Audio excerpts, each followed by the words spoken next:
recording.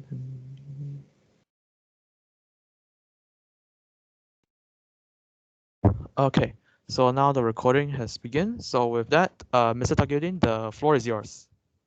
All right, thank you, Millennium. Thank you to IEM Swinburne for inviting me this afternoon, and thank you for coming on this very hot afternoon. Now, hopefully, I don't make you guys sleep. All right, so introduction to security engineering. Thank you, John, for telling IEM and for inviting me and having this session. So I'm the security system and designer senior engineer one. Sometimes I make it a bit easy for people, so I just introduce myself as the security engineer. That sometimes is good enough. No, if not, again I have to explain a bit more. But yeah, it's a good conversation starter.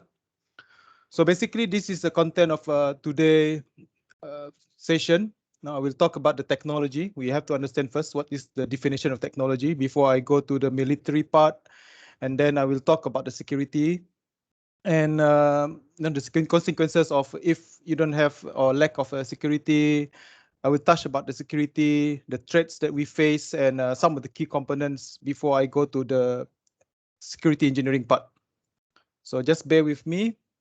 So by definition, technology, usually engineer play with this a lot. Is due to all our research, our study, our curiosity on how to make things better. So we create lots of inventions, devices, tools, all through the history from the earliest beginning to make our life better. From catching a horse, making a saddle to so that we can sit properly on the horse. We make cars, all of this just so that we can have a better life. So that is the purpose of technology. So when we want to talk about security technology, if you guys watch James Bond, and then especially the last few James Bond before Daniel Craig, you notice that they have lots of tech, gadgets you call it, to help him with all his missions. And then one of the easiest example that I have is also Agent Ali. With all the fancy gadgets that they have to help them with their missions, to communicate with each other, to go somewhere faster, everything.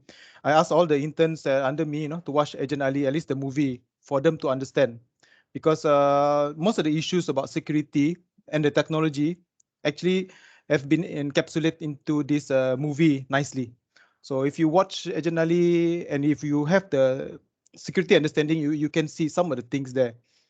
So actually I get all the interns to watch them. So this is actually a very good starting point for you. And there's few good shows also on Netflix that can help you to understand this security technology better. So we go to this military technology. Okay, it is not something thrill, despite of all these technology advances that this military provide to us, because usually the technology always end up with making more death, suffering, killing. But we know that to win a war, the country that have the best technology will be the most likely to win. And then there have been a race of these military technologies for many years already, hundreds of years ago. From the first time people know how to throw stones, they know how to get better tools. So it evolved, and now we are playing with AIs and drones. So we're going to cover that a bit more later. So this is basically what the technology in military is used to make your weapon go further, to make better equipment, stronger structures, faster vehicles, and a lot more. So like I said, it's a bit difficult to describe any goods, or benefits that come from warfare. But fortunately, we can also use some of the technology that they use in the military for commercial use. I would say in the many post-war contribution from their technology. So we do have technologies that invented during the military time or for the military, and somehow over the time they found their way into the civilian life and also create a better world. So like one of the drones, I think this is the most famous one, from the first time where people dream of, putting bombs into balloons to bomb up other areas, until, it first debut in 1973 in Israel. Until now, I think basically if you have drone, you have that one small drone in the middle that come to your mind already. And I think DJI is, of course, the hottest name or brand in the market. And digital cameras is also one of the byproduct of military technology, from satellite spy satellites. And then we need to have better cameras. We want something smaller. So now we have cameras nearly everywhere with our handphones. So this is also one of it. Computers, what we are using now, from the first, the first computer, which were actually built to calculate the trajectories of the missiles, and now it end up to be tools for us to study, for our entertainment, for lots of things. So that's computers. And road. Okay, road is also one of unknown, I would say, unknown military byproduct. It's actually built by Romans so that they can uh, mobilize their army faster from one point to another point. So of course, if the military is not using them, the civilians can use them so that they can also travel faster from one point to another point. And actually, last time the road was under the military itself, under the Roman Empire. They have a specialist just focusing on the road to make it better. So that's why you can see the road from the Roman time still exists until now. Okay, so the technology is there. Why our road full of holes? That will be another story. But I would say that the technology is there already, since the Roman time. So this is some other things that things that come out from all this military, the technology, internet, the GPS, the nylon, the wristwatch, tissues, jet engine. I would say most of the technology that we have with us is actually from the military. So how advanced is our military technology? It is always ahead of us, So it can be so cutting edge that we keep the government keep it a secret so that people can't find a counter technology for that technology at the time. So at least they can use that technology for certain amount of time before someone find out and come up with a countermeasure. Or because usually military technology, they don't really take into account the budget. So it can be cutting edge because of the budget that they can pour in. So it is sometimes too expensive for us to share with a civilian. I mean, if you want to sell it to people, people won't be able to afford it. So usually they will take time, for us to use it until we can reach to a certain point where the technology can be replicated a bit more cheaper than how it's supposed to be, or there's something better that come along that technology can be retired. So after that, they will open it up to the civilians so that we can use it, because they have something better. So that is usually what happened. So the goal of military is just like a Iron Man suit, you want to make it better. So it's always trying to be the strongest. You want to make it fastest, lightest, heaviest, highest, hardest. So that is basically the goal. We just want to make sure we can kill better. I guess that's the best word I can use. You can find to hunt your enemy better, so that you can easily kill more people better, I would say. So not really a nice word, but like I said, that is the aim of the military. So when it comes to the security part, so we don't do much of a killing. We are a bit more defensive. So physical security have come a long way. Last time probably we know only lock and key. Even then, we don't really notice the difference or the evolutions of these locks and key, because from the outside it looks the same. But if you take them apart, you can actually see some sort of evolution actually happening if you compare the locks from last time to today with the today locks. And then, of course, there's a new thing about digitalization. So the physical security now have been merging with the digital or the technology better, especially all the computers, the electronics. So yeah, things are a bit different now. But for us in the security, and in the most industry, security technology, you can say they are very slow. One thing is, of course, budget, and then it's a bit hard to train the right people to play with the technology. So, and of course, there are a few other things that which I will probably later on discuss. Why it is a bit slow. So that's the reason why sometimes we just, when we talk about security, all this sleeping part guard will come into your mind, but actually it can be more than that, right? So of course, with this digitalization, um, there will also be challenges that we have to face. New challenges, new risks, new vulnerabilities. Last time it's just plain and simple door. When we put in the electronics, it is not just the door. Of course, sometimes the door works. I would say magically when we have all these um, electronics in there. You can just swipe your cards. The door suddenly open. But of course, it makes things also a bit easier for those with knowledge, to bypass all the system. So this is where we start off this cat and mouse game with our enemy. They are also the technology user. They can be better than us. So we have to make sure that we are always ahead of them. So it's a never-ending Tom and Jerry game, I would say, cat and mouse game. Okay, so this is a reminder. Technology is always a double-edged sword. Okay, what we use can also be used by our enemy, can be bypass our enemy, can be hacked, can be hijacked, can be destroyed. So this is something that we have to always keep in our mind. And I would say, at the most, if something happen, our last resort is always go back to basic, where there is no or minimum technology involved. Okay, so we always have to think of a scenario where all the technology is basically taken over, and we just have the human manpower there just to counter attack. So that is the worst case scenario. So we always have to be ready for all these possibilities. So like I said, changes in the security system, especially for us, the good guy, and we are being defensive, can be very slow. We have a bureaucracy. You have to ask for permissions. We have to present to the board of the directors. Have to ask our boss for permissions. We have to look for the budget.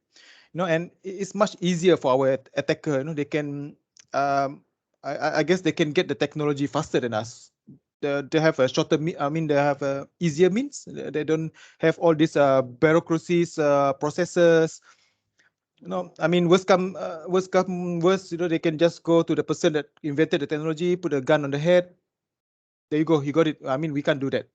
So that's one of the reasons why we have always few steps slower than the criminals, big organization. But not all criminals embrace technology, and those who didn't embrace technology, of course, they have to resort to the the traditional way, to extort money, to get money, or just to keep themselves financially steady. But as you can see, if you read news and everything, the cybercrime is in the increase. They're getting more cases now. So I would say most of the crimes, because that we are staying home, and I would say lots of transactions is being done on the internet. They are also changing their playground. They are also moving to the cyber world and just trying to extort. And I would say, more or less change their crimes to more to the cyber side, and that's where they make more monies now. So it's actually a very lucrative field in a way, especially if you're a hacker. Uh, if people know you, they will hunt for you and will basically try to get you with them, something like that. Okay, so even though we are slow, we are very reactive. To be honest, we're still trying to change that. No, I'm trying to change that, trying to educate my company, people around me, that we can actually become faster than how we should be. So hopefully we can, ensure that we are always secure all the time in time. So this is the consequences of insufficient security. We will have issue with identity theft, equipment. Of course, when you talk about business, so our customer confidence, our employees' confidence. No, they don't feel safe going to the office. Service interruption, especially for us, Sarawak Energy. Competitive advantage, maybe not so much because we are the only one here so far. So reputation, maybe people will say, how come all such easy stuff you also cannot look after? And penalties, if there's any, that one I'm not so sure. This is more or less our assets, not exactly that one, but roughly most of the items there are the things that we look after. So basically, we look after the whole company for the whole Sarawak. So that is more or less my responsibility. Okay. So like I said, for what is security? Security is balancing act between attacker and defender. So usually the good guy is the defender. The attacker is always we call our enemy, the threat. So the balance is never static. If they have better technology, then they are better than us. They can get more from us.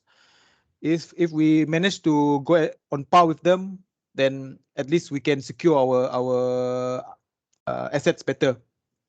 But of course, once we have something better, they can always study it, and then come again the next day with something better. So it is never ending. We always have to be on our toes. We always have to ensure that we have the latest technology, to defect whatever they come with us. So that's what makes it is make all this security engineering interesting, because you can never stop learning. You always have to be on your toes. You have to know what is the latest. To a certain extent, maybe one day we also have to do a bit of our own research on how to make the things that we have better. So for us, a defender, we have to think about of all the scenario that we have. What are the all possible ways that people can attack us? Whereas attacker is a bit easy, because if let's say they see one hole, they just have to think of how to get into that one hole so that they can go through our defense. We have to think of window, doors, the fence, the technology, how to make sure we can see the windows, we can see the door. We have to basically think of nearly every inches of our asset to make sure that it's all secured. Attacker, as long as they know, as long as they can find that one flaw, done. That's it. They can just focus on it. We'll be a goner if we cannot find that flaw in time. So, technology actually doesn't really help when it comes to our attacker, because it just make it more complicated. They have more ways to attack us. They can find more ways to go into our location, so giving them more advantage. So that's why we can't run away from technology. We have to embrace them. We have to also understand how it can be used against us.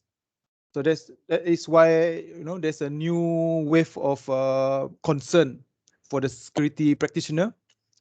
That some of us actually have not really embraced the technology 100%, or I would say better. So when you can't think how the attacker can attack us, then basically we are open already. Okay.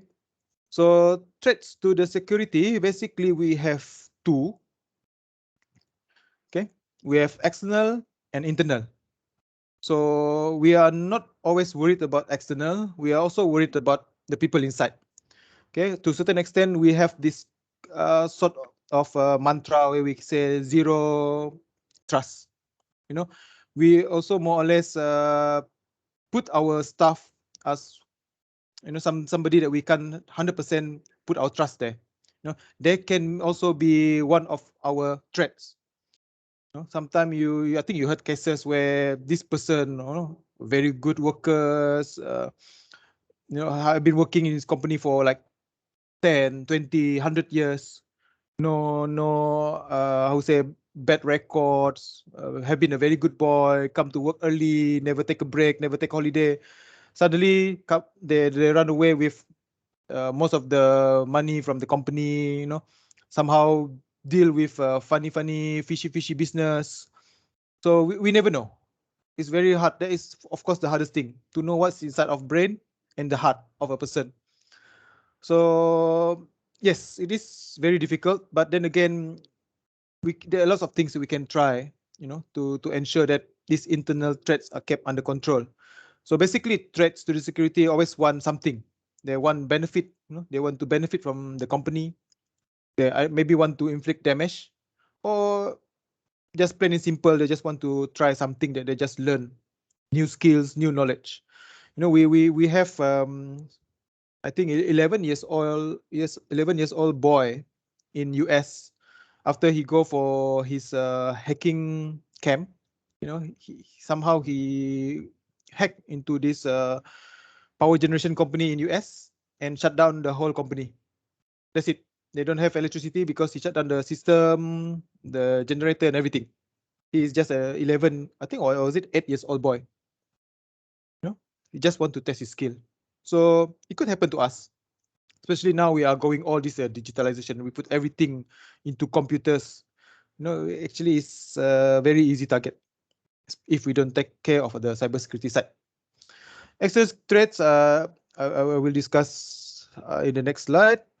So this is basically 5 major threats to the security, the external, and they can also be internal. Okay, it doesn't matter. Of course, natural disaster is not a human. So first is, of course, theft and burglary. Just go check.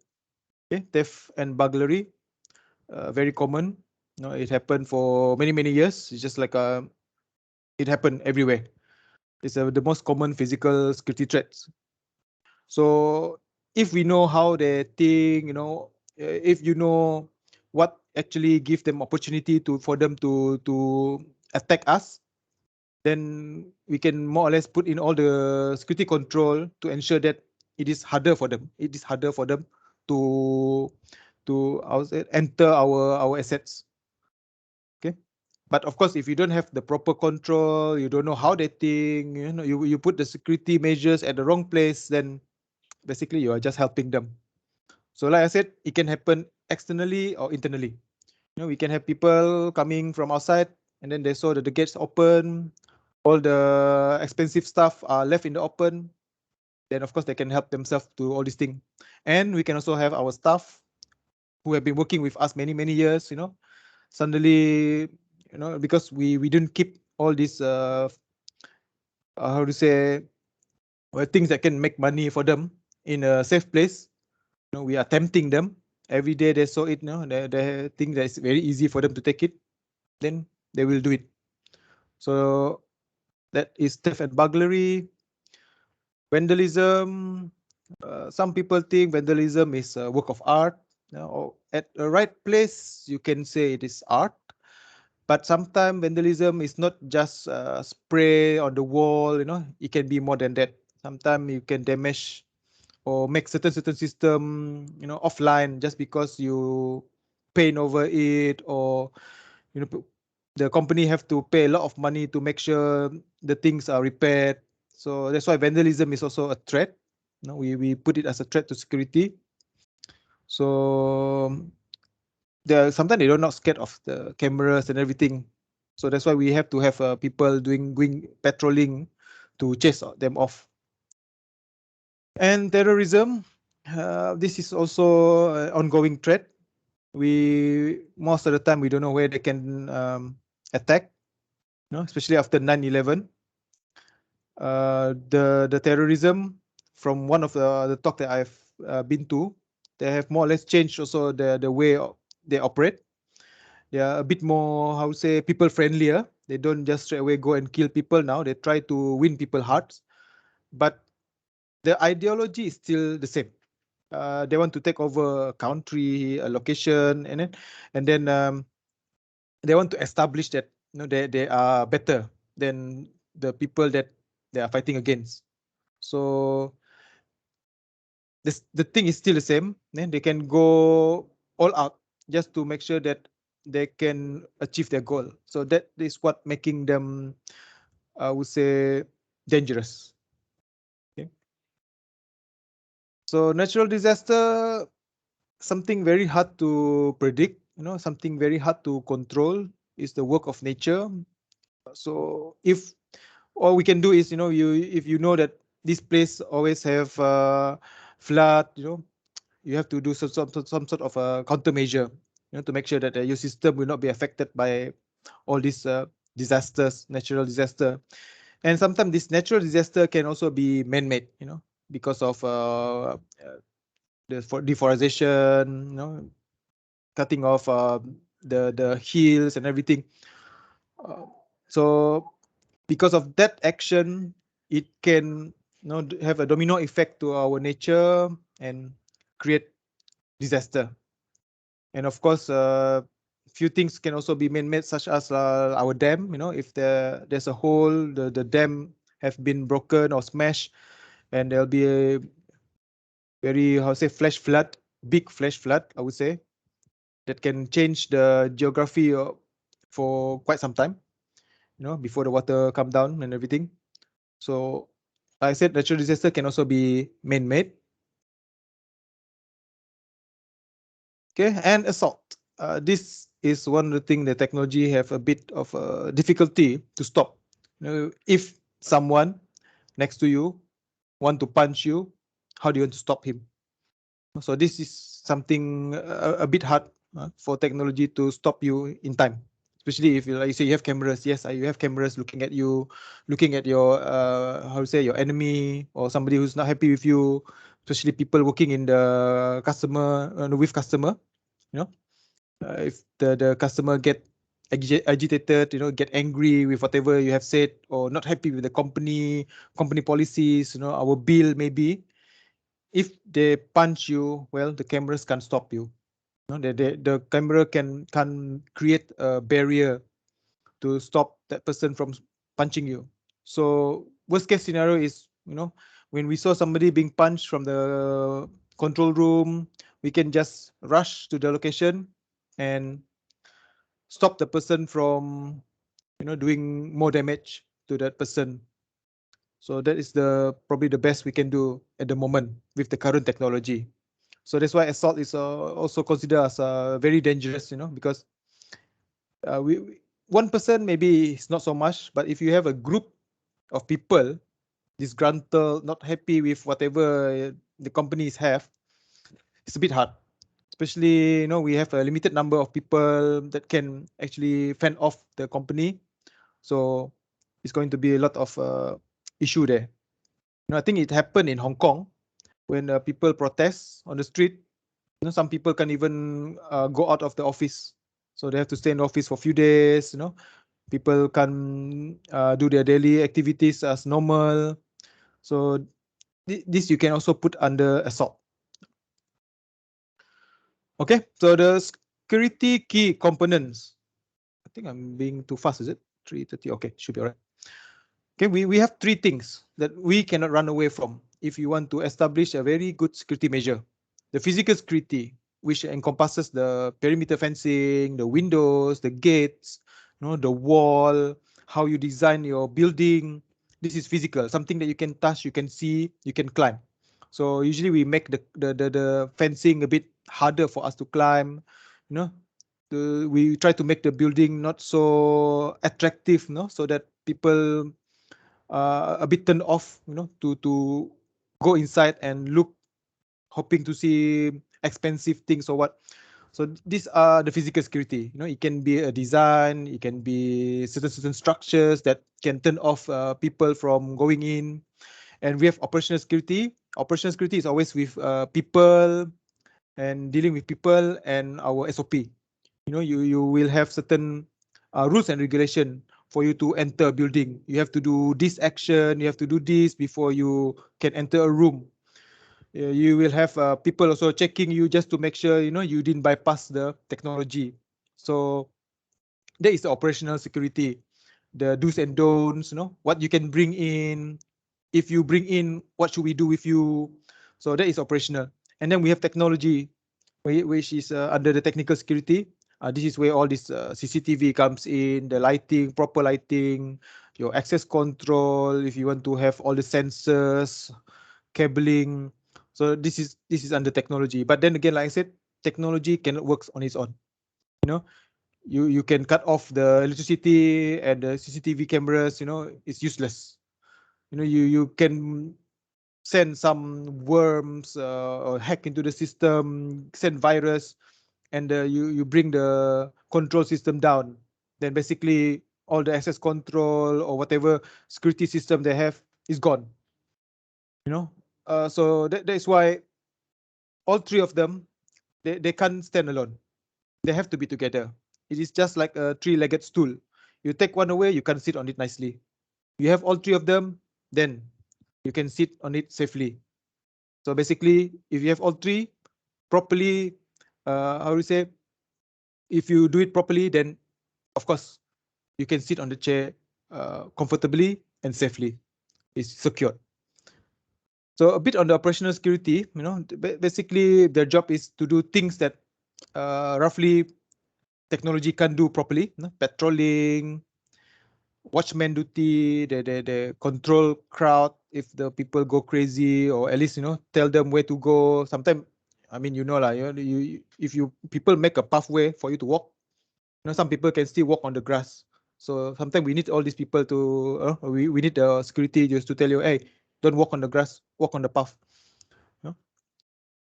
So this is their job, crowd control, to do the searches. We do have equipment to search your body, but sometimes it just doesn't work 100%. You still have, if the or you say equipment cannot find something, or usually we will have few equipments. If the first equipment cannot detect it, hopefully the second one will detect something. And then if the person still look funny, that's where we need to do how to say manual search, just to make sure that person is clear. And then protecting and escorting employer. So when you escort people, you have to be dynamic. CCTV, basically they will just sit at one place, they can't move.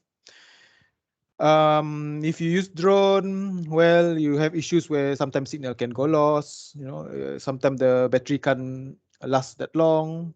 So far, for protecting or escorting, I would say bodyguarding human, we still need human.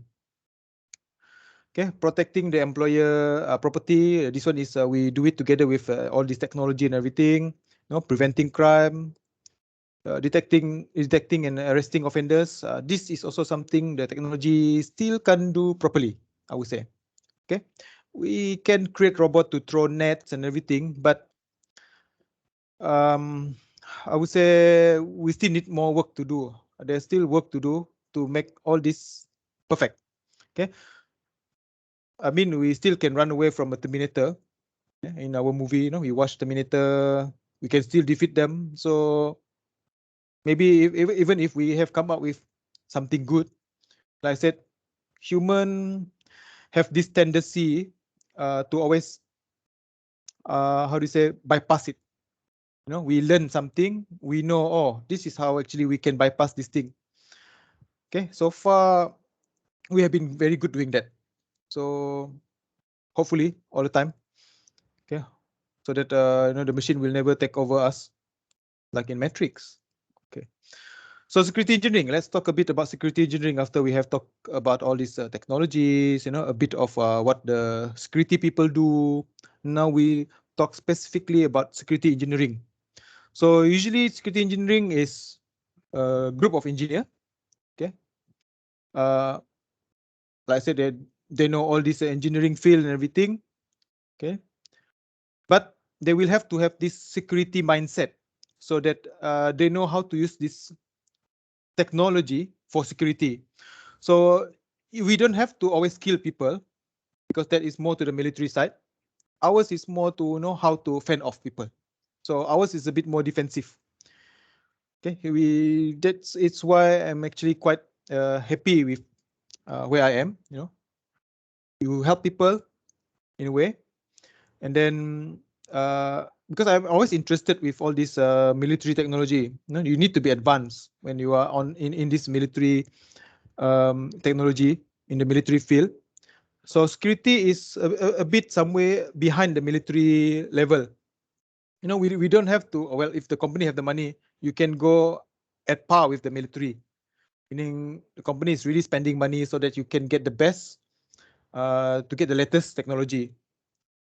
But if the company don't have that, we still don't far, we don't fall that far from the military level.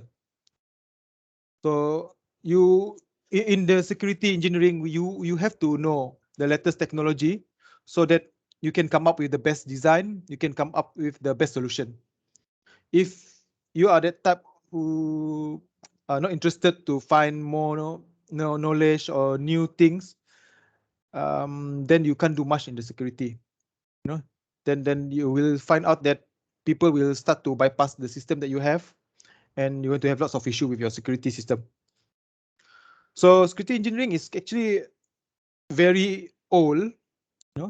It has been there since the first locksmith. When we first think of, oh, we need to lock that door.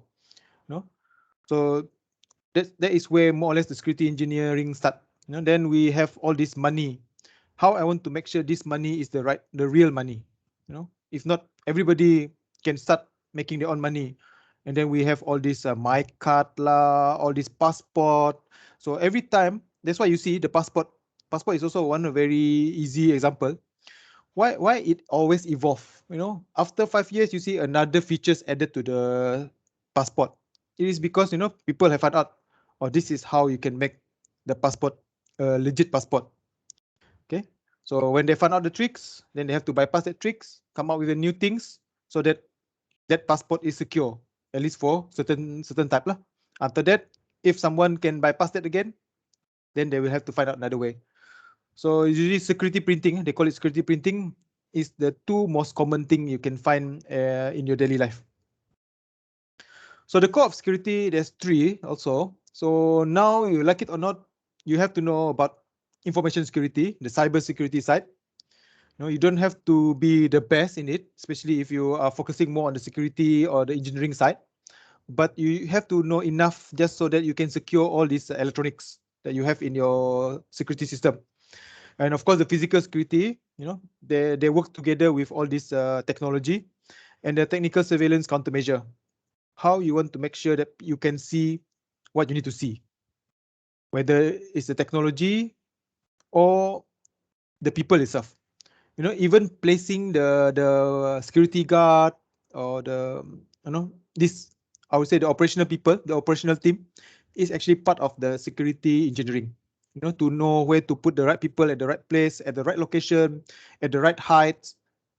This involves engineering. If you put these people this height, he can see this far. So it has some sort of engineering there. You put a door that can withstand certain strength, so that you have to count what is the general strength a human being have. And then you create something that we can withstand that, at least that normal people can't just push it with a hand. So as you can see, all this involve engineering. And then these are some other things that you need to also learn or get involved with. You have to know about the social science, how people go doing their fishing, the all this criminal fishing. How they get information from people, how they entice people to do something for them, the psychology. That's why sometimes no not sometimes, in psychology we apply it in our CPTET, crime prevention through engineering design. CPTET we call it. So you put lighting here so that people are a bit turned off. You put some sort of plants here and there so that people are naturally pushed into a certain path to go to your door. So it also involves psychology, economy, how to make things good with less money. It's always there lah. Physics, how things work. Like I said, you calculate the force and everything. Sometimes you involve chemicals. Of course, you need to know mathematics. If not, you're not an engineer. Criminology helps us to understand, how how crimes are being carried out, or how does criminal think, so that basically, if you are in the security, there are times, and most of the time, you should be thinking as a criminal. Okay. Actually, if my interns are with me, there are lots of things that I will ask them to do. They have to be the criminals. I will ask them to go bypass some of my system just to find out weaknesses, holes, gaps in my system, and then we have to find some ways to more or less close up the gap. The architecture, so safety engineering, cryptography is coding, all this stuff. So just because you come from a engineering background doesn't mean you cannot learn. When you are in security, these are all the things that you have to learn. You can't really say, oh, I'm doing all this electronics only. The rest, hand it over to others. That is not exactly how security works. So it's actually a good mixture of lots of things, you know. So that is why sometimes this security engineering, they don't have to come from a security engineer. I mean, they don't have to come from an engineering background, because they will pick that up when they are doing their they are working on this. Sometimes they can just learn through their trade. They do it every day, day in, day out. So they will know, but probably not as good as us engineer who have done this or 4 years degree. So the basic. So it is easier for you to pick up. If let's say the new technology come in, or if we are asked to do certain changes, at least you have some sort of understanding why or how you're going to apply these changes. Okay, but like I said, it is not how to say rare, or I mean, other people can also pick it up. All this trade they can learn. We have people teaching through YouTube. You can read books and learn. So some people can be as good as engineer without the degree or maybe the master even. Just that they don't have this certification. That's all. But more or less they are thinking like you already as engineer. Okay. So this is basically some of the technologies that we will see with our security people. From the small thing as the earpiece to big things like the monitoring station, or the X-ray machine, um, all these metal detector, full body metal detectors, the cameras. It can be many things, and it can be used in many ways. So this is why we are always busy. There are lots of things that you need to do actually as a security engineer. Okay, this is some of the generally the common technology, or I would say technology that you play with: the badges, the video surveillance, the perimeter detection system, iris recognition, um, security link. We can connect to the mobile device. I think a lot of people, when they sell CCTV, they say, oh, you can now look everything through your handphone. Fingerprint scanning, the facial recognition, and of course the CPTET. So this is other technology that we generally use. It can be more depending on the company. Okay, so this is basically our responsibility. Actually, of course, you can do more, but this is some sort of a general. Okay, you have some sort of accountability for all this physical security measure, or all control. The people. You also, like I said, you have to know this cybersecurity side, how this information being cascaded to other people. You have to ensure that it is connected to the right system. What are the brand that you can use, and whether if there's any intellectual properties involved. You are the leader when it comes to how to make sure the system work, how to manage it, and also to train the people that are using it. So we don't just bring the system in and then just leave it to the security people and say, oh, okay, that's it, you can use it, we already installed it. No, you have to teach them. You have to continuously teach them. If there's an update, you have to tell them also, there's an update, it's a new way to do this, there's a new function in the system. So you will do a bit of teaching there. And of course, you have to communicate and educate other people. Let's say in the company, you have to tell people how the system work, what you need to do with the system, what you can't do with the system. And then, well, usually if you deal with people, sometimes people can get creative. They find ways on doing something that you might never even think of. So it is also your job to think of how to stop people from doing things that they're not supposed to do. Okay, so basically you have to understand people lah, people behavior. People can sometimes they cut corners. When they cut corners, they sometimes will affect our system. So we have to observe, we have to learn, we have to see people behaviors and how to counter certain negative behaviors. Okay, just to make sure that all your system, your security equipment are all in good working order. If something happen, and then people check just because that your system is not working or it failed, well, I think you have a lot to answer for lah. So that is why you have to be more or less always on your toes, or you have to know how to answer. That's all basically. Okay, when you are already in the security field, you can say that we always start off as a professional level. This is where usually the engineer will start. They can stay there as a professional for as long as they want. Or some people, they thought that I want to be the boss. They can start to go into this managerial or director level. So this is people where they start to lead the people. They focus on the strategy. They do the planning, get involved with the budget. They talk with other managers, maybe the CEO of the companies on what is the best for the companies, how to convince people, to use a better system and everything. Professional level, usually you just make sure everything is up and running. Okay, so there are many ways for you to, I would say, go up in the security field. Of course, the executive level is that one, the highest boss that you can be. Okay, so this is also some of the categories that people call us. Usually, suppliers is all these vendors. They sell things. So I think we have lots of vendors, the suppliers. We have practitioners. I will also say that I'm the practitioner. I use some of the technology, how I implement it in my company. Okay, and some people fall somewhere in the between. The police, we call it sometimes law enforcement. Sometimes they use the technology, so they don't really have to know how it works. They just need to know, what they can use it for.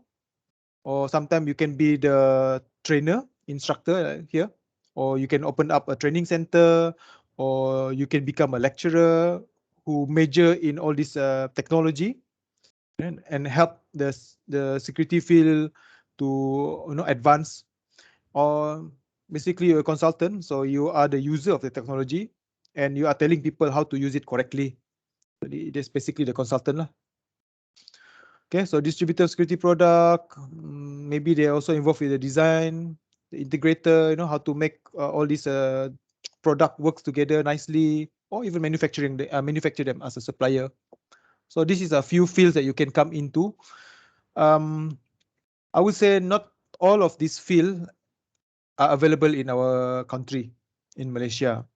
Okay, basically law enforcement is there, and I think over these 2 years, especially during the COVID, they recognize that there's a need for technology to be working together with the law enforcement.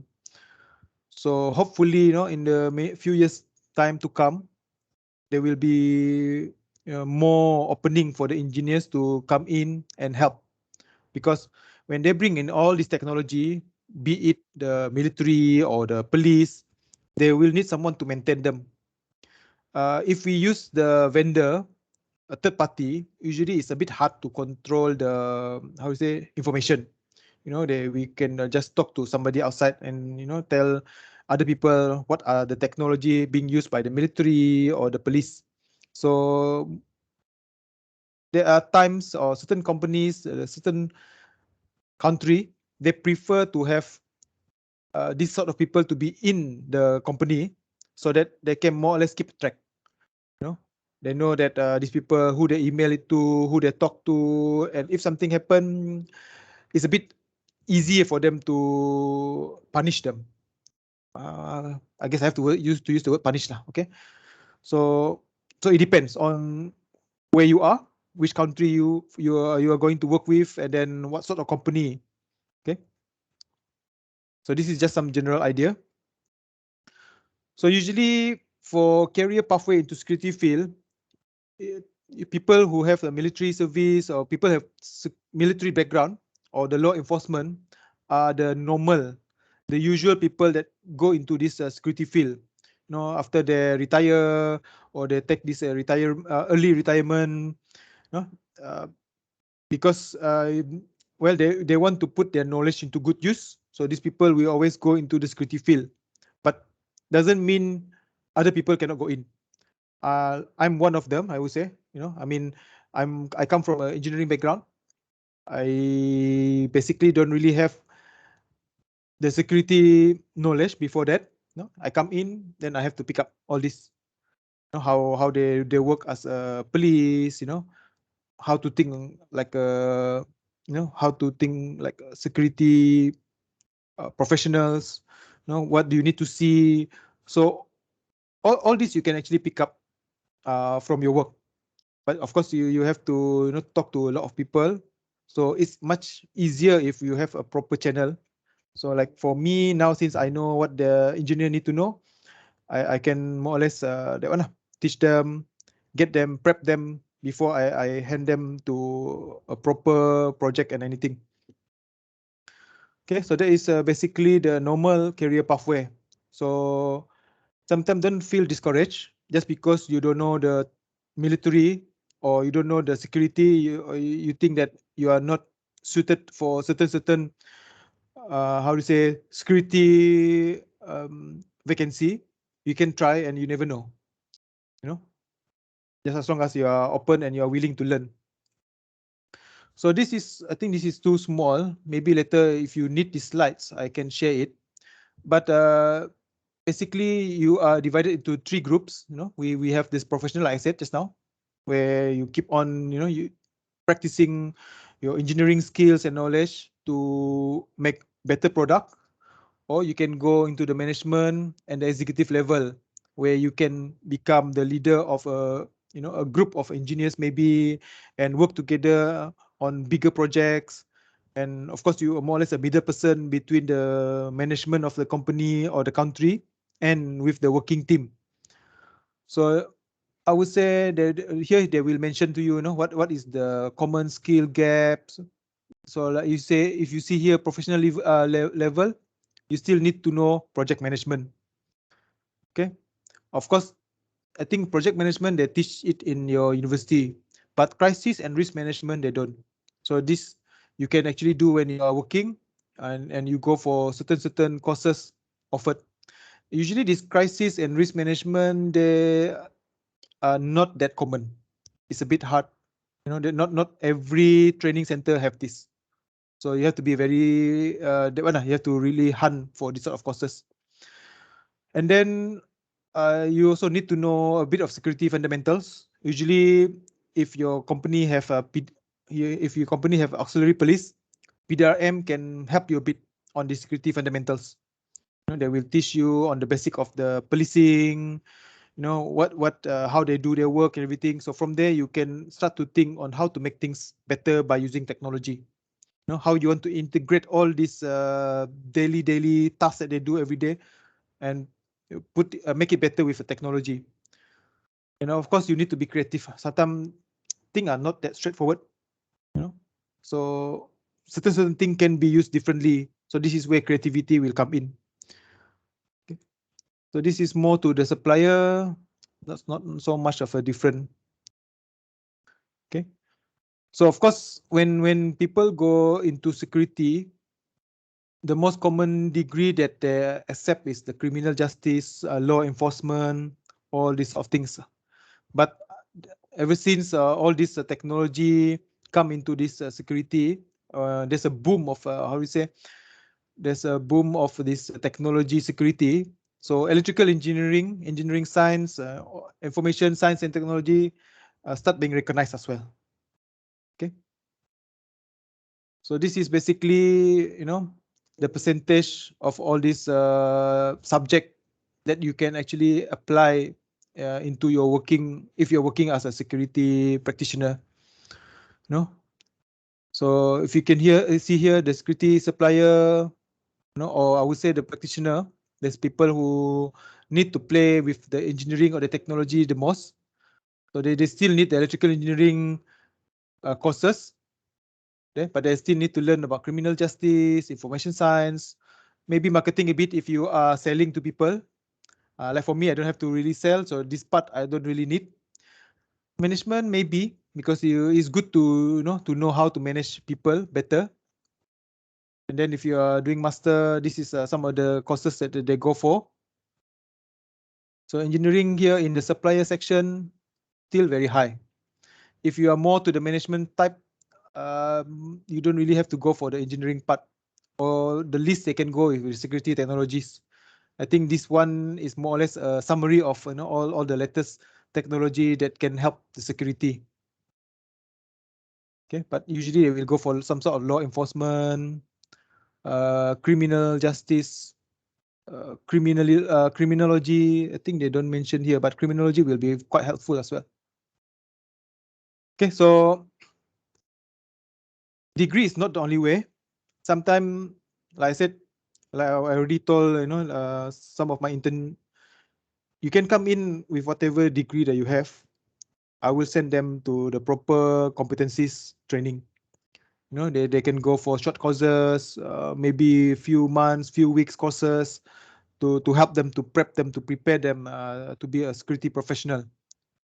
Okay, I can help to more or less close the gaps between fresh graduate for security industry to have some sort of knowledge for them to start their work as a security professional. Okay, so this is at least 3 big organization that can give you certification. ASIS, CPNI is in UK, and ICP usually they will teach you more on the CPTED, crime prevention through engineering design. ASIS is a bit more all-rounder. They will give certification for managing security as well as professionalism for all this physical security, which also involve the technology part. Okay, I think they just change they just change the syllabus. They're adding more technology now, especially now because like I said, there's an advance of technology being used in the security. Okay, this one is quite general. As a fresh graduate, you should have this sort of a general knowledge. You have to know what is the business, the company business. You know, um, case management is more or less on how you always do your documentation. If you are naturally good, keeping all these your files in nicely and everything, then you shouldn't have issue with this. So the crisis management, this one, like I said, go through training, investigation. Can we go for training, project management? You can learn the theory, but you really need to be doing the project for you to really apply what you learn. Risk management is something you have to go through a training as well. Security fundamentals, we can train you on that as well. STEM competency, this is basically what you are actually learning as an engineer. Ability to use your scientific approaches to solve problem. Understanding technology and how to use it in your work. For they give you all this project and everything is so that you can develop, you can design something, so you can apply all this into the security system. Ability to use mathematics, well, basically we don't use much, but well, yeah, it's there. Okay, but not, I would say, not as intense like what you are doing in your university. Is there any lecturer here, ka? Okay, don't tell that, huh? So We don't have any lecturer. okay, don't tell him that I'm telling you guys this. But yeah, we don't do all this and I would say complicated mathematics. Okay, we don't need that. We have computers, we have programs to do that. But it's okay. You just learn it so that you can develop your STEM competency. Okay, get good marks, good result. All right. Tools and technologies. You have to be aware of all the tools. Like now we are using Microsoft Teams, Zooms. You have to know how you can use this. WhatsApp. We need to understand. If we don't know, we are losing something. Okay, that's why you have to be updated with whatever new things that come into the market. Vendor management also, sometimes you need experience there lah, and other things. Okay, this is some general knowledge. This is something that you can also pick up during your university time and carry into your working world. Okay, I wouldn't say everything is needed for you to work as security. Some can also be applied for other work as well, other field. Okay, and the last one, professional traits. Okay, if you want to go further in your career, especially in our current situation. Okay, now people are talking about VUCA, volatility, uh, the what do you want to say? The things are always changing. Our environment is always changing. New technology keep on coming. So you have to be adaptable. You can't say, "Oh, I only know how to use Microsoft Team. I don't know how to use Zoom." You can't say that when you're working. No, I don't know how to use Microsoft Word. If you say that, I don't know what you have been doing so far. Okay, this is some of the things that you need to know. You have to understand the business of your company. Oh, I say it twice. This is professional and also the general. Collaborate. How you work as a team. Like what you are doing now. You are working together to make this event successful. This is already collaboration skills. Creative problem solving. Sometimes when you doing this event, things can things can go unexpected way, and how you will solve it. That is creative problem solving. You can use all this point when people ask you in an interview. This is something that you are facing as a student now. Customer service oriented is how you talk to people basically. If you can talk to people nicely, basically you have this customer service oriented already. If you can talk to your lecturer, you can talk to your cleaner nicely, you can talk to your fellow friends. People likes how you talk, people can understand you. That is already customer service. You don't really have to go for a training. If you can say good morning nicely to people, you can construct your sentences nicely so people hear pleasant things from you. That is customer service. If you punch a people and you talk to him and he still smile, that is customer service. Oh? Dedication, cultural fit. How you basically fit into the company lah, cultural fit. You are loyal, you can act nicely, you follow all the rules and regulation. Dependability is basically you able to do things properly.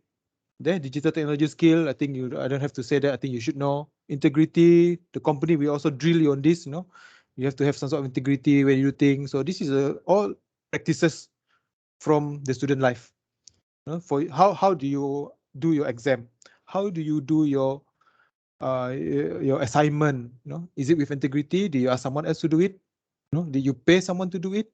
Do you learn anything from 4 years you are doing your degree? And then lifelong learning. Do you like to learn? Or are you just here because your mother asked you to get a degree? So what happened after that? Are you going to give up on the books? Are you that type of person who say, "Oh, book is only when you have exam"? Then you are not that lifelong learning people. No, lifelong learning is basically you have to know how you want to get that knowledge. When you are working, not everybody is willing to share their knowledge to you. So how do you want to get that knowledge so that you can also work? You will face some people who are very stingy with things that they know, because well, I just have to say basically they don't want you to do better. So if you face that sort of people, how do you want to find this information now? Okay, are you going to Google it? Are you going to go for courses? Are you going to read a book about it? So this is lifelong learning. If you that type, I don't want to read books lah. It's very hard lah for me to find out how I want to do this. Then you will be what you lose out lah. No? Motivation and initiative. How you to keep yourself motivated. If you don't want to do something, how you want to push yourself to do that thing. Basically, all this I think you find it when you are in university. Negotiation skills. I cannot send my assignment today. How do you want to negotiate with your lecturer? Planning, organizing. Whoever is doing this session is already doing planning and organizing. how you plan your studying, how you plan you want to study also today, you can go dating, you can catch out your friend, you can hang out your friend. That is also planning, organizing already. It doesn't have to be something formal like studying, but how to make sure that you have time for everybody, how to, so that you have time to do everything in one day. That is already planning and organizing. Be it your money, your time, your studying. Professionalism is basically, how to make sure your appearance is appealing lah whenever you are at the right place. Okay, you go to party, you dress appropriately. That's basically professionalism. You go to a formal talk, formal session, how you should dress up. That is professionalism. If you don't know, Google it up. What is the correct dress code to go to a birthday party? Something like that. You have Google now. You basically, they can help you as long as you find the right one now. You don't just simply use whatever suggestion that they have. Then you end up doing something funny. Verbal communication is basically close to customer service oriented. Written communication, how you write, okay, make sure you write properly. Okay, check. If you don't know, feel free to ask people. Don't keep it to yourself. So that, because writing, talking, it take practice. If you have been a good writer, no, doesn't mean you have to write a novel. No, you can clearly put down your ideas. People read, people understand what you are saying, what you say. It can carry you for a long time. You will still need when you are working. We still have people working. They cannot write properly. They write up something, I don't understand what they say. Then we have to send them to go for writing courses, report writing courses, just so that they know how to write. So do it from the student time. No need to waste time. Then you can do more things. No, don't have to do all these basic things. For me, this is all basic stuff. No, I don't think you're going to spend your time going to do that again, how to write again. You learn that from Tadika, degree. Now you go to work, also have to learn how to write. Ayo, come on lah.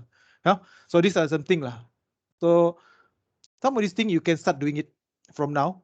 Be it whether you want to go to the security. Of course, security we need it the most because we want to understand what really happened. Whether it is something very urgent.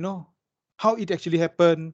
So that's why for me, not only the engineer, even the security guard by right should know how to write so that they can report what happened properly and make people understand. Okay, so that is basically it. So you have to stay uncomfortable lah. If you are complacent, you don't learn anything, and that is especially true for those in the security field. You can't just say, oh, we have the best technology, nothing will happen to us. Technology can always bypass you in minutes, days, hours. What we have today can be obsolete tomorrow. The phone, nobody is using 3310 anymore. Nokia 3310. No, we are talking about iPhone 13 now. Or iPhone also. I mean, that's the simplest one. Who is using iPhone 1? Nobody. Some people don't even want to be caught dead with an iPhone 1 in their hand. So you have to always learn, get updated. Because the thing is, the security is always dealing with human. And that is our biggest enemy, human. And we human are creative. You stop someone from doing something that way, tomorrow they can come up with something different way. So that's why, like I said, it's a cat and mouse game. What you have today, tomorrow obsolete. You put a barrier there, tomorrow is gone. You put metal there, people want to sell off metal, your metal fencing gone. So you have to think of another material. So these are the issues that you will face when you go into security. Maybe training, how to make people understand how to use something better. So it can be many ways, in many forms. So like I said, you can never stop learning. It will be a very continuous learning experience, especially if you are in the security. So that's about it. I try to keep it short so that I have more time for Q&A. Yeah, Millennium. All right, thank you, Mr. Takyudin. So everyone, do give a virtual round of applause for Mr. Takyudin. It's very informative, actually. I'm quite surprised with some of the information, actually. Mhm. So yeah, so now we move on to the Q&A session. So for those who have any like questions or whatnot, do type it in the chat. So we'll give maybe Okay. 1 minute to Sure, for the sure. people for the audience to type out the questions. I hope I didn't go too fast. No, it's pretty general, so I think it's quite okay to understand the content. Yeah. Right. Okay. Right. No question is good, Any right? question? Sorry? No question is good, right? uh, okay. If there's no questions, oh, we saw someone raising their hand. Yes, Mr. Me. Yes, Mr. Meldrick. I thought you Yes. asked all the questions that you need to ask during your internship. Not all. Actually, I want to more understand that about the security technology that we enter industry 5.0. I want to Mhm. more understand that actually. I still don't understand that part actually. What type of technology do we want to implement for industry 5.0? Yeah. Okay. Ethan also asked a question. Okay, I will answer Meldrick first. I didn't actually touch 4.0, but I think everybody knows what is Industry 4.0, right? And we are supposed to be moving towards the Industry 4.0. So Industry 4.0 is basically trying to promote technology. Okay, what that part we understand, right? The technology on how to make things with less human and stuff. So but when they implement that and they start to lay off people, they forgot that people that have no job and no work will be unhappy, and when they are unhappy, they can make issue. So that's why they come back with Industry 5.0, where they said human and technology have to be together. So we have to teach the human how to use the technology so that they have work and we are happy lah, basically. So that people have job, they are happy, and basically we have a more stable country and economy. So there is actually Industry 5.0. There is just trying to rectify the mistakes that they put in Industry 4.0. So it's still the same thing. We try to promote technology. We want to use technology as much as possible, but we don't want to push away the human factor. Because like I said, if the human have nothing to do, then you are going to get lots of issues and trouble. Okay, I hope that basically answer your question, Hendrik.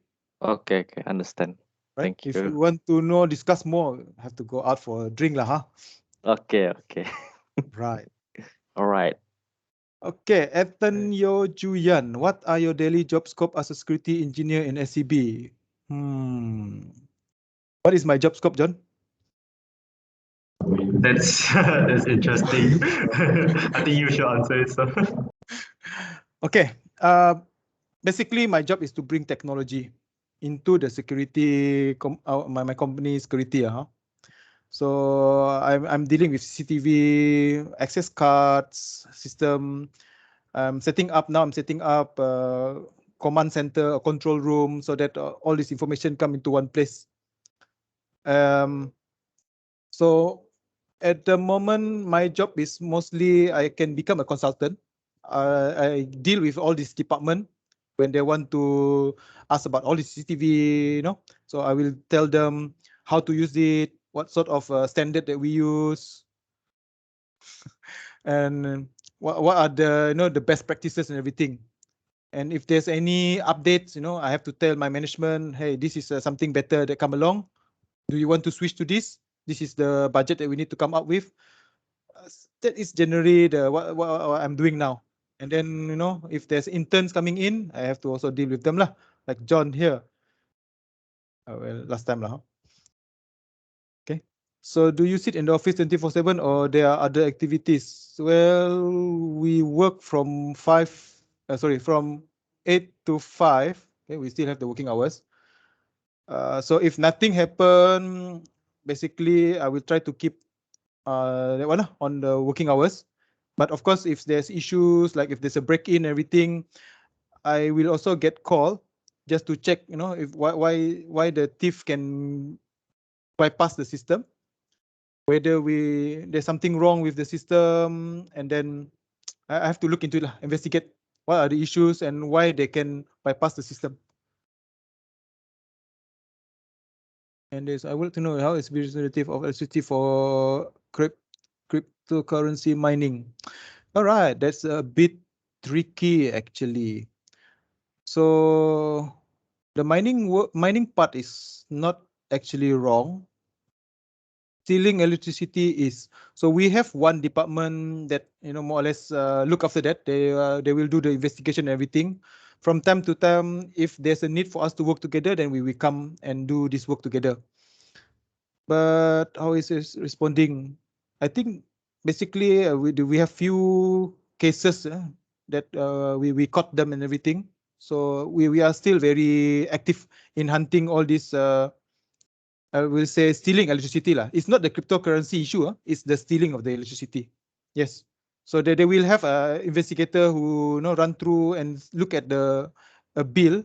If it looks funny, and then they will go to the site and if it's a small house, like there's nobody inside there, then there will be a question why the electricity bill is so high for a house that is very small. Does break-in happen often? We have seen a decline in actually break-in. So that's a good news, meaning our security system is working. Okay, it was quite high, I think 3-4 years back. But when we apply technologies into our security system, the break-in is getting less. But like I said, we can't be too comfortable. I'm always afraid that these people start to learn and they can do things better. So that's why I have to learn also. So do you hunt for hackers? No, that is not my department. We have this cybersecurity team. They are actually under ICT, information information team lah. Okay, information technology team. So they are the one who do all this hackers hunting. But there are times we still also work together. Like I said, ICT, cybersecurity, and us, the physical security, we still need to work together. All right. Thank you, Brian. Glad you find it's very beneficial for you.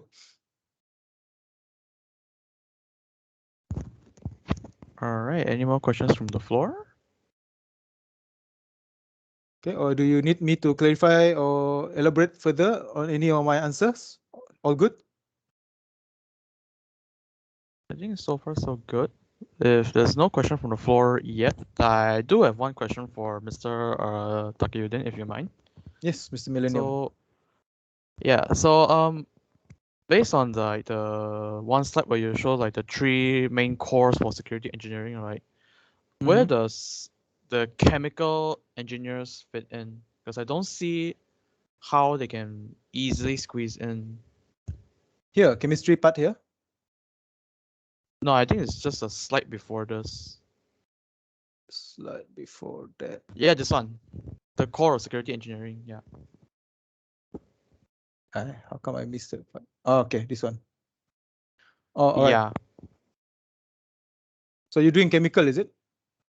No, I'm actually double E, but I'm just curious okay. because because based on this like the 3 main cores, right? I don't really see how chemical engineers can fit in. Okay, chemical.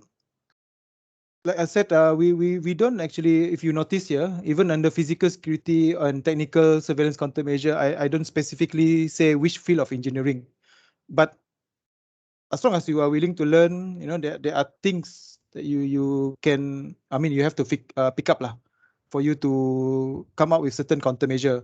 So chemical can actually be used in certain things like we can use it for mist. There are certain substance that we use. If there's an enemy coming in, if the system detects certain break-in, they can come up with certain liquid that can harden. So this is where I think the chemical people can come in. Oh, okay, I see, I see. Okay, it will more or less glue you at the spot for a certain time. After that, I mean, then the security people can come in and do whatever they need to do. But I think we don't have that in Malaysia yet. I'm not sure. You know, some of the technology used, we don't actually shout out to people. That's also another thing about security. We don't smoke screens. Yeah, some of it you can also say smoke screen works as well. So you can use this is where all these chemical specialists are needed to come up with all these sort of counter attack, I would say. Ah, I see, I see. Okay, that's actually pretty interesting. Because normally we talk about like the cyber side, we often forget about like that Correct. the traditional way, yeah, the Yes, chemical yes. attacks and whatnot, yeah. We still need them actually. We still need them. Oh, okay, I see, I see. So like I said, you can Uh, talk into more details, but yeah, I'm just giving you some of the general stuff. Okay, I see, I see. Okay. Any more questions from the floor? Smoke screens. I like that. Just like the ninja. Yeah, true. I think it's or is it okay from the crowds? I think there's no more question to ask, right? Do you handle security other the building responsible under your protection? No, I'm only working for Sarawak Energy Berhad. So all the assets, buildings, the power station, the whole Sarawak is under more or less my responsibility. My team, I would say, my team responsibility.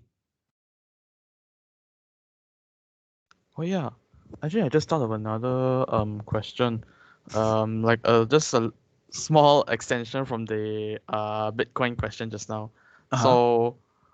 So do you like collaborate with like say those from the distribution department on this kind of matter? Correct. Yes. Okay, I see. So like what kind of uh um areas would you normally handle if you collaborate with the distribution department on this kind of illegal electricity theft? Well, as long as they need any service on the security technical, that's how we come in and help. I think that's all I can say lah. Okay, I see. Yep.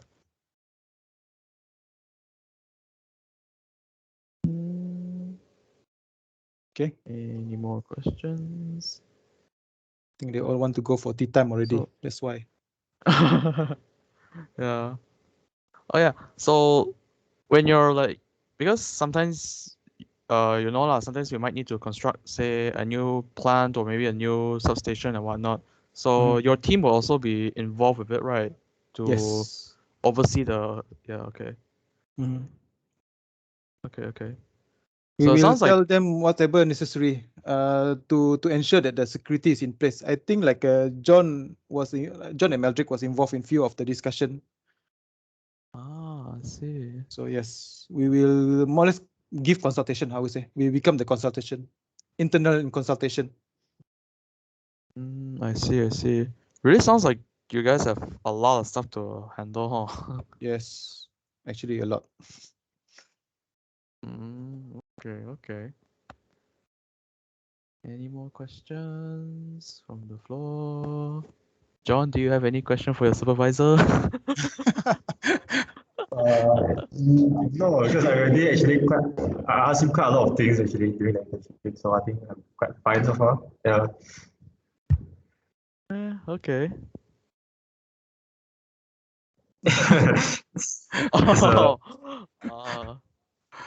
Salary, I think, is a bit higher than the basic engineering starting salary. I think. Li Ting Xiang. I can't remember how much is it. but it's, I would say a bit higher than the usual, a bit lower than the oil and gas industry like Shell and Petronas. Whoa. That's all I can say. Okay, it depends on how good you can convince the HR during your interview. Okay. Negotiation skill. All right. Yeah, then I think salary is also very subjective. How much do you consider high or low? Correct. True. Yeah. Yeah, like if you have a Mercedes every day, of course you need a bigger salary lah. Huh? Every day drink Starbucks, dinner at McDonald's. Yeah, correct. That sounds like John. All right. It Chris, no problem. All right, you can join the security. You can send you to the forest there and work out there. Nice. Lee Ting Xiang. All right, good one. Oh yeah, and actually I just recalled based on the registration list, I noticed there are some some of the registered individuals are, I think, year 2 or year 3, somewhere around there.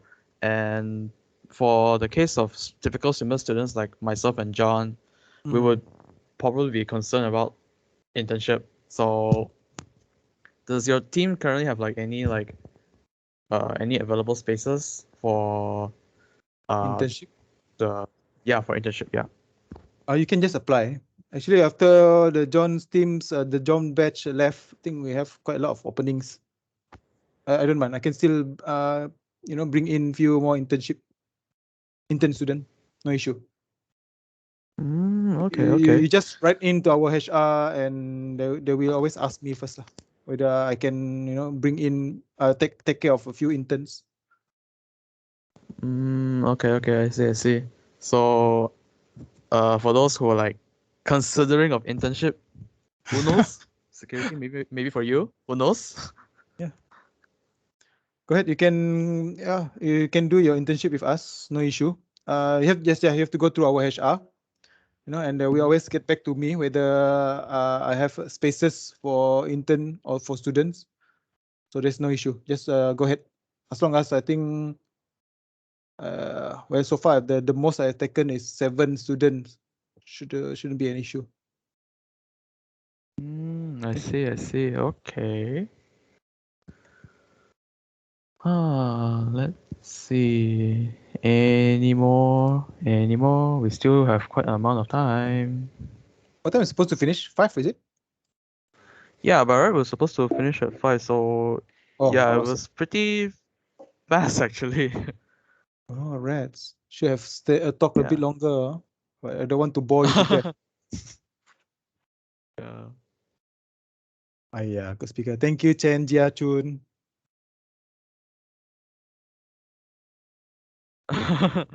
Okay.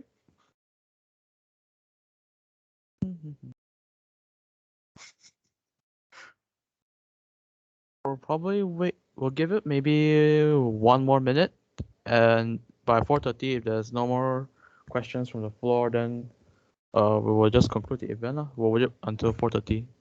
Sure. Okay. Or if you still have question after this, sometimes maybe you're a bit shy with this number of crowd. Can still hang around if you want to ask more questions.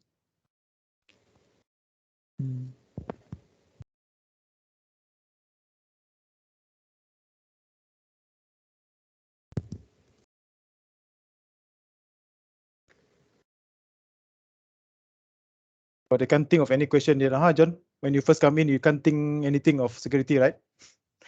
Yeah, only towards halfway throughout the internship, then a lot of things popping up already.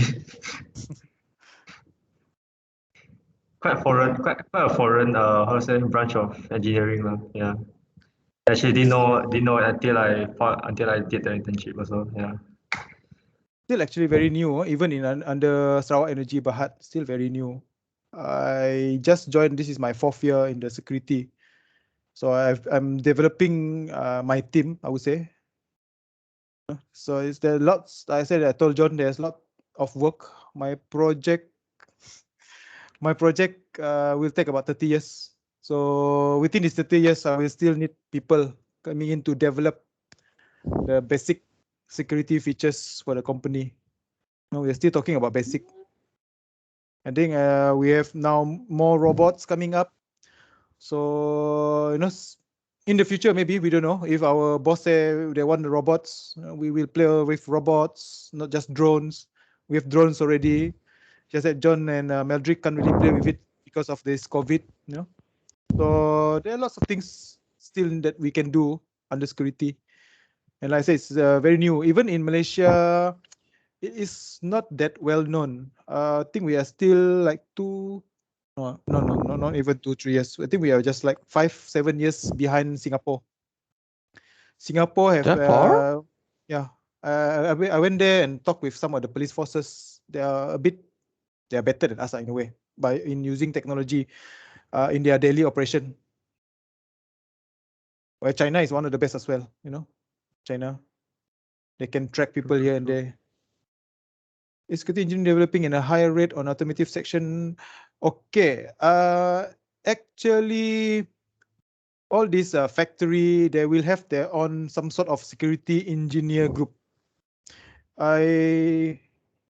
One of my friends is in the food processing plant. You know, the thing that they worry about is probably a bit different. Like in food processors, they worry about birds, you know, coming in, and they can contaminate the food and everything. So they have to more or less come up with a solution that stop animals from coming into the plants, something like that. So they come up with the SOPs, rules, regulations on what you can do, what you cannot do. They will develop certain sort of design so that, you know, it's harder or impossible for animals to come in. So I would think even automotive should have some sort of security that they need to take care of. You know, security is always there if you have to take care of something. So maybe certain processes, you know, or certain area that they don't want people to come in and disturb, so that they can shut down the operation. So they will still need security. So certain company, the security might not be big because the security control is not that big. It's not that complicated, you know. So it can be, I would say, put together with other field, or maybe some, you know, certain process engineer actually is doing the security engineering work in that sense. Because when you are looking after your processes, you want to make sure everything is running smoothly. In a way, you are also doing some sort of security work there. So they don't need someone to, you know, sit there just to think about security. That person who is running the process is also looking after the security part as well. So that's why they don't separate it. But you know, like for us, power generation, we need people to think about how to make things work and how to make sure the generator don't stop. And when they are focusing on this, they don't want to have people disturbing them. So that is where we create the barriers so that they can work safely. You know, that is where they have to have this how do you say, individual security people to think about the security for them and look after it. So it depends on the company. Hopefully I answer your question, Alessandro, is it? There are a lot of Oh, we have another fields of question. engineering that I'm interested in now. Wow. What do you recommend me for me to do to narrow it down the choices? What is she doing now, actually? Are you mechatronics, mechanical, electronics? Actually, that person is actually my friend. He's doing E&E, electrical electronics. Electrical, oh, sorry. Electrical, electronic. What do you recommend for me to do to narrow it down the choices? What do you mean narrow it down? Are you looking into certain particular engineering field or what? Sorry about that, Jen.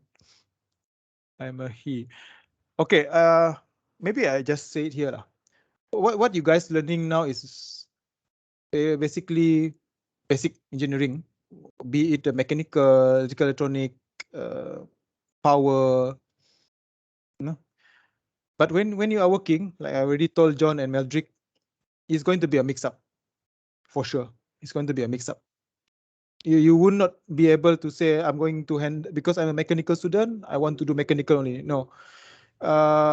If the company is big enough and they have lots of money, maybe they can do that. You know, you can have somebody just to look into mechanical, and then you can after he done whatever he need to do on the mechanical part, pass it over to another person who is doing electrical, and so forth.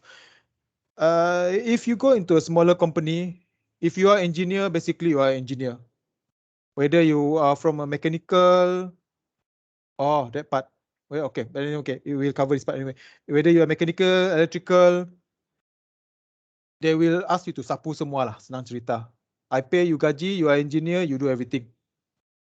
As long as the thing is under engineering work lah. Oh.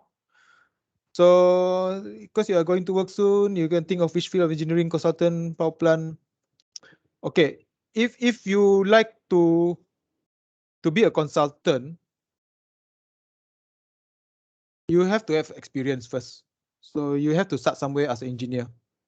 You have to know the process of how to handle project, you know, how projects are run, and you more or less pick up how to deal with people. You know the duration of a project time, you know, how to get things finished and everything. And then you can become consultant, because then you can advise people on how to do things better, or you guide people on how to do things basically. If you want to become security, I would say it's going to be a mix up, like I said. You know, you're going to run into maybe chemical. If we have some of the chemical security control, you know, you're going to do. If you say electrical, probably you need to do a bit of mechanical work as well. So, okay, I think you more or less have that one. But all this will change depending on where you are in your life as well. You know, when you have family, you will have different priorities. Then you will think of something more secure. If you are those adventurous type, you know, you want to learn of other things. For me, it's no harm as well. You can switch from one position to another position. Certain companies they will allow you to do that. You know, when you are become engineering, when you are engineer, you want to do other things. They will tell you, you know, what you need to do. They will guide you on what sort of training that you need to go for, so that you can fit into that new position. You know, like that's why it's not actually strange to find engineers who end up being a HR manager for another different department. So it depends on you actually. You know, maybe today because of what I'm saying, you know, you want to do certain thing, but later on when you work, you meet up different people, your boss say different thing, it probably change your mind, and you might want to, you know, you might change to another things. So I would not want to, how do you say, give you a fixed sort of way to do things, but I would say it's up to you on how you want to do things, and you know what you like at that point of your time in your life later. Okay, Chen, I hope that helps you a bit.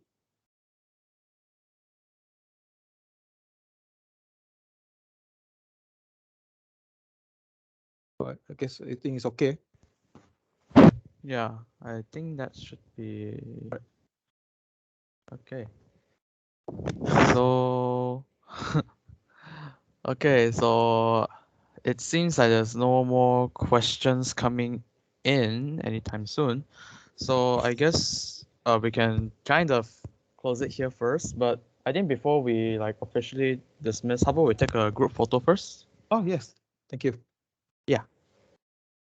You want me to take it, madam? Yeah, sure, you can take it. Okay. Daniel. So yeah, just give some time for everyone to like open their cams if they feel comfortable with it.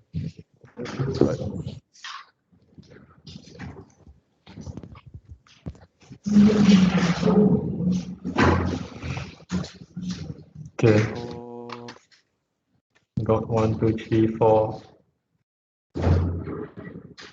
The rest they're a bit shy. Okay. any more? Mhm. Any more? I mean, I'm not sure. John is gonna take the picture, so yeah.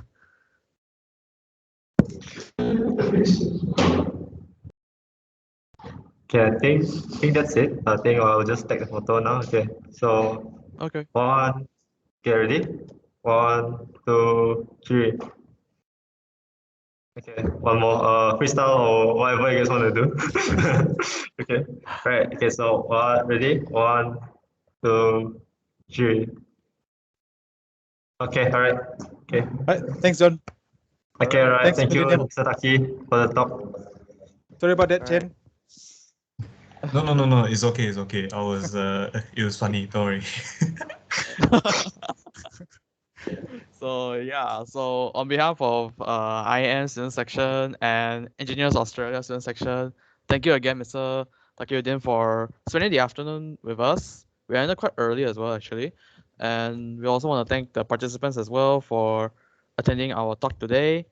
And yeah, hope to see all of you in our future event. So with that, our talk today comes to an end. So you guys can are dismissed. Right, it's a pleasure. Thanks again for inviting me. Okay, all right. All right, Thank you, thank you, Mr. Taki. Bye, Mr. Taki. Have a nice day. See you soon, sir. See you soon, guys. Okay. See you, Madrid. Hey, John. All the best.